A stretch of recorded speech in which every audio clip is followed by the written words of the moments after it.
大家好，歡迎各位返嚟適時旅遊頻道。今集有我 Kenneth、阿輝同金麒麟。上集講過，今集飛咗先講，會帶大家去神秘地方。呢個地方神秘迷離中帶有刺激動感，相信好動好靜嘅你都會喜歡。梅里雪山騰衝西雙版納，開心雲南旅程回憶錄。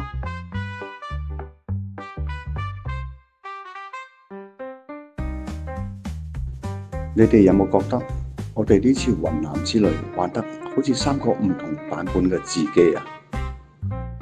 西雙版納嗰日開始就唔同啦，潑水節嗰日我哋玩到癲晒，笑死啊！潑到對眼都擘唔開。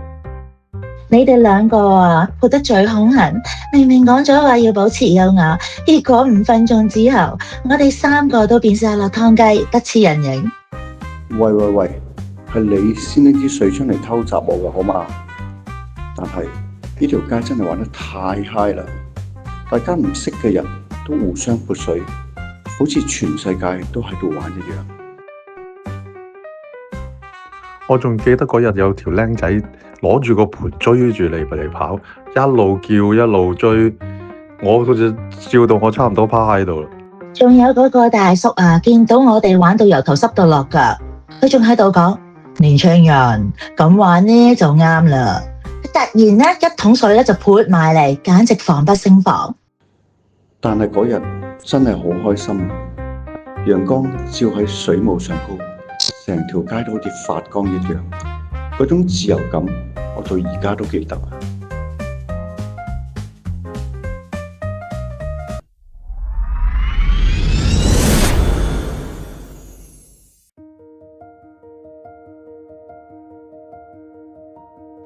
我最忘記唔到嘅咧就係嗰個梅里雪山啊！清晨5點嗰陣時，嗰一陣冷風，我以為啊我會被吹走啊！見到日照金山，值得。當晨光打起山峰時候，你兩個讚嘆嘅眼神，只係凝望住天堂咁靚景物。你哋安靜到，我以為你兩個瞓着咗。呢啲叫做震撼到講唔到嘢啊！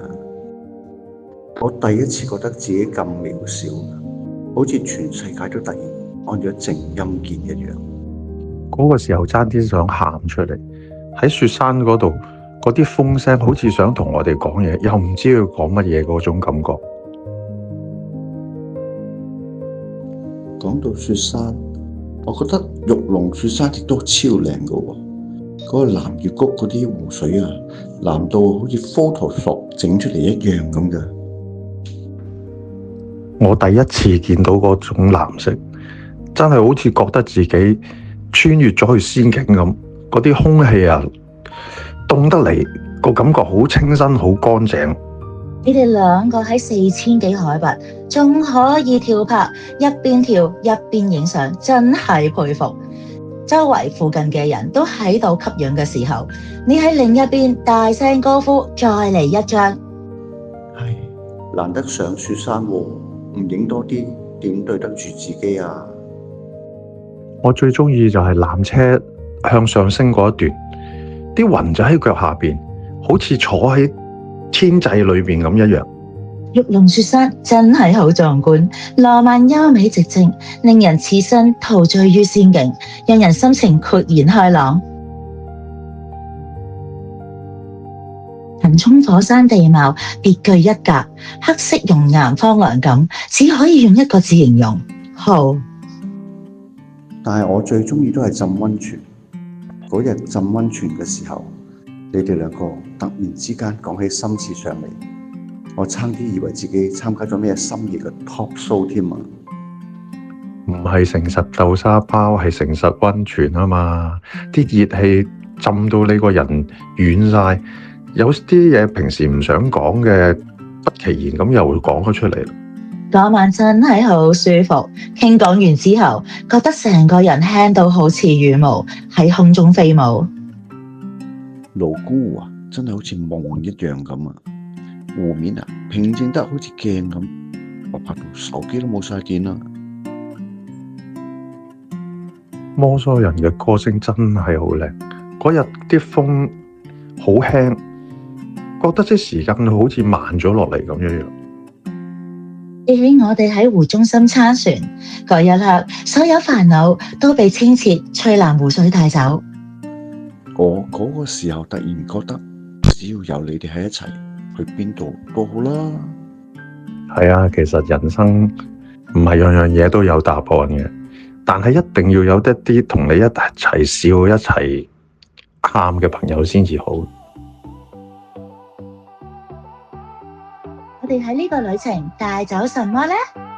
被溫泉融化嘅心事，仲有我哋3個一齊變得更勇敢嘅記憶。下一集飛咗先講，帶大家去探索獨特民族氣息濃厚地方。記得要 like、share、follow 同 subscribe。嘿，喂，仲有記得留意我哋 Facebook、IG 同 Flash 最新動向。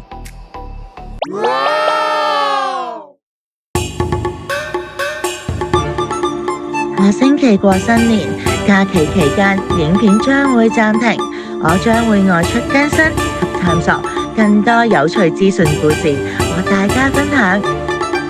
喂，大家要等我，好快再和大家見面。預祝各位恭喜發財，大吉大利，心想事成及萬事如意。假期後再見，拜拜。